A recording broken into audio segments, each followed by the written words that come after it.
Good morning children. आज हम आपको पाठ 2 शब्द ज्ञानम पाठ पढ़ाएंगे। इसके अंतर्गत शब्द किससे बनते हैं और बिना शब्द के क्या हम बातचीत कर सकते हैं? कोई भी नहीं बातचीत कर सकता। तो संस्कृत में शब्द पुल्लिंग, स्त्रीलिंग और नपुंसकलिंग 3 भागों में बांटे जाते हैं। उसके बारे में हम आपको विस्तृत रूप से जानकारी देंगे। जैसा कि आप जान रहे हैं ना कि हिंदी भाषा में 2 लिंग होते हैं, पुल्लिंग और स्त्रीलिंग। इसी तरह से संस्कृत भाषा में 3 लिंग होते हैं। कौन कौन से? पुल्लिंग, स्त्रीलिंग और नपुंसकलिंग। तो इस पाठ में पुल्लिंग शब्द कैसे होते हैं, स्त्रीलिंग शब्द की पहचान क्या होती है, नपुंसक लिंग शब्द को हम कैसे पहचानेंगे आदि के बारे में हम इस चैप्टर में बताएंगे। देखिए, किसी भी भारतीय प्रादेशिक भाषा जैसे मराठी है, पंजाबी, गुजराती, कन्नड़, सभी को जानने वाले जो छात्र होते हैं, इन सारी भाषाओं को जानने वाले जो छात्र हैं वो संस्कृत को आसानी से सीखते हैं। क्यों? क्योंकि इनकी भाषाओं के शब्द जो हैं संस्कृत से ही विकसित हुए हैं, तो उनके जाने पहचाने लगते हैं। तो यहाँ पे जो भी शब्द तालिका से आपको पता चल जाएगा कि इन सभी शब्दों को वे किसी न किसी रूप में जानते हैं। नेक्स्ट पेज में अकरांत पुल्लिंग शब्द हैं, अर्थात अ से अंत होने वाले शब्द हैं। उनको हम क्या कहते हैं? अकरांत शब्द। जिस शब्द का अंत अ से होता है, जैसे चिकित्सका। चिकित्सका का मतलब क्या होता है? डॉक्टर। तो यहाँ एक डॉक्टर की बात हो रही है, इसलिए चिकित्सका है, लास्ट में अ मिला हुआ है। 2 डॉक्टर की जब बात करेंगे तो बोलेंगे चिकित्सकों, अ की मात्रा जुड़ जाएगी। और बहुत सारे डॉक्टर के बारे में जब बात करेंगे तो चिकित्सका, क के बाद आ की मात्रा और विसर्ग लग जाता है बहुवचन में। इसी तरह से बहुत से शब्द हैं। देखिए, नरह मतलब एक आदमी है तो नरह है सिंपल से। और नंबर 2 में द्विवचन में नरौ, 2 व्यक्ति के बारे में बात हो रही है, तो 2 व्यक्तियों के लिए हम नरौ बोलते हैं, जिसमें नर में औ की मात्रा लग गई और नरा आ की मात्रा के बाद विसर्ग बहुवचन का रूप ले लिया। कृषका मतलब किसान, एक किसान, कृषकों मतलब 2 किसान और कृषका मतलब अनेक किसान। इस तरह से बहुत सारे पुल्लिंग शब्द हैं, अकरांत शब्द हैं, वो क्या कहलाते हैं? अ से अंत होते हैं, वे शब्द अकरांत कहलाते हैं। और यहाँ पे बहुत सारे शब्द दिए गए हैं, जैसे सूर्या, चंद्रा, मेघा, वृक्षा, गजा, मूषका, बिडाला और कुकुरा। ये सब अकरांत शब्द हैं और एक वचन के रूप में इनको दर्शाया गया है। इस पेज में और भी बहुत सारे अकरांत पुल्लिंग शब्द हैं जिनका अर्थ भी दिया हुआ है, इसलिए ये ज़रूरी है कि आप सभी पुल्लिंग शब्दों को एक बार ज़रूर प्रोनाउंसिएशन करिएगा और उनके अर्थ के साथ पढ़िएगा। अर्थात इसमें सबसे इम्पॉर्टेंट बात आप क्या सीखें कि अ से अंत होने वाले शब्द अकरांत होते हैं और अकरांत शब्द पुल्लिंग जो हैं वो द्विवचन में आने पर अ की मात्रा लग जाती है उन शब्दों में, और बहुवचन का रूप लेते हैं कब? जब आ की मात्रा विसर्ग साथ हम लगाते हैं, तब वो बहुवचन का रूप हो जाता है।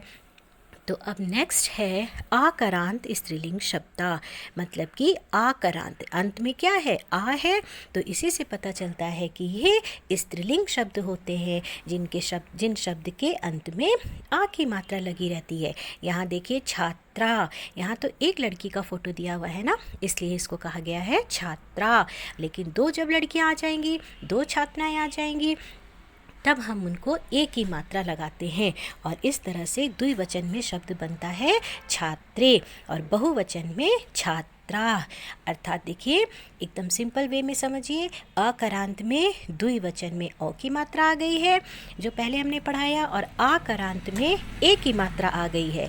और अकरांत बहुवचन और आकरांत बहुवचन दोनों का रूप सेम होता है। मतलब यहाँ अकरांत अ से अंत होने वाले में चिकित्सका है, नरा है, और अकरांत स्त्रीलिंग शब्द में भी छात्रा है, शिक्षिका है, गायिका है। सिर्फ अंतर ये है कि अंत लास्ट में इनके अ की मात्रा है जो स्त्रीलिंग का बोध कराती है।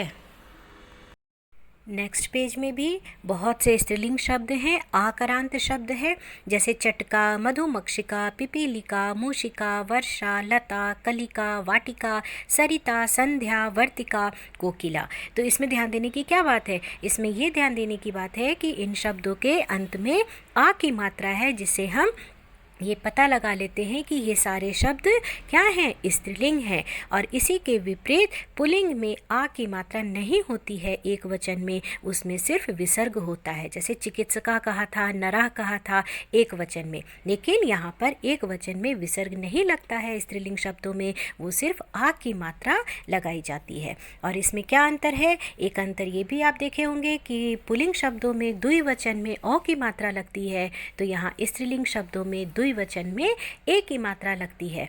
और बहुवचन में पुल्लिंग शब्द भी इसी तरह से लिखे जाते हैं जैसे स्त्रीलिंग शब्द बहुवचन में लिखे जाते हैं, जैसे चटका, मधुमक्षिका, है ना, आ की मात्रा के साथ विसर्ग रहता है और पुल्लिंग में भी वही रहता है। तो यहाँ पे आकारांत स्त्रीलिंग शब्द दिए गए हैं, अर्थ के साथ दिए गए हैं। इन सारे शब्दों को आप पढ़िएगा।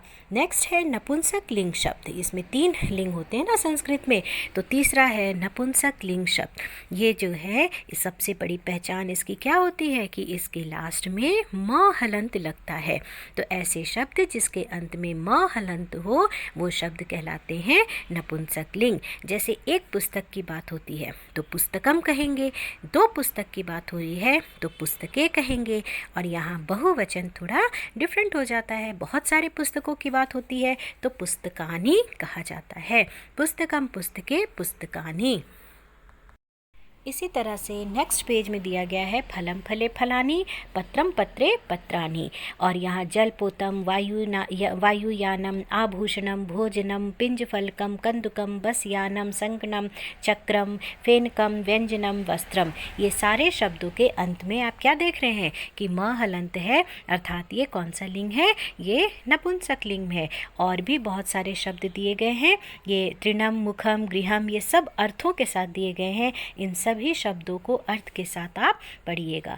तो नपुंसक लिंग में आप क्या सीखे कि जिन शब्दों के अंत में म हलंत रहता है वो नपुंसक लिंग रहता है।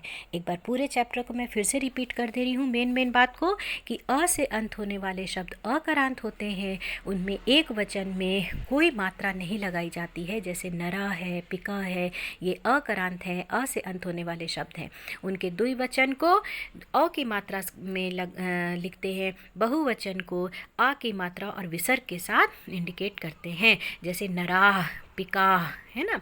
अब आकारांत शब्द में आप सीखे थे कि लास्ट में आ की मात्रा रहती है, एक वचन में विसर्ग नहीं रहता, द्विवचन में ए की मात्रा रहती है और बहुवचन में वही पुल्लिंग के तरह लिखते हैं। जैसे पिपीलिका, विसर्ग सहित आ की मात्रा तो रहेगी ही स्त्रीलिंग में और अंत में अह हो जाता है, पिपीलिका।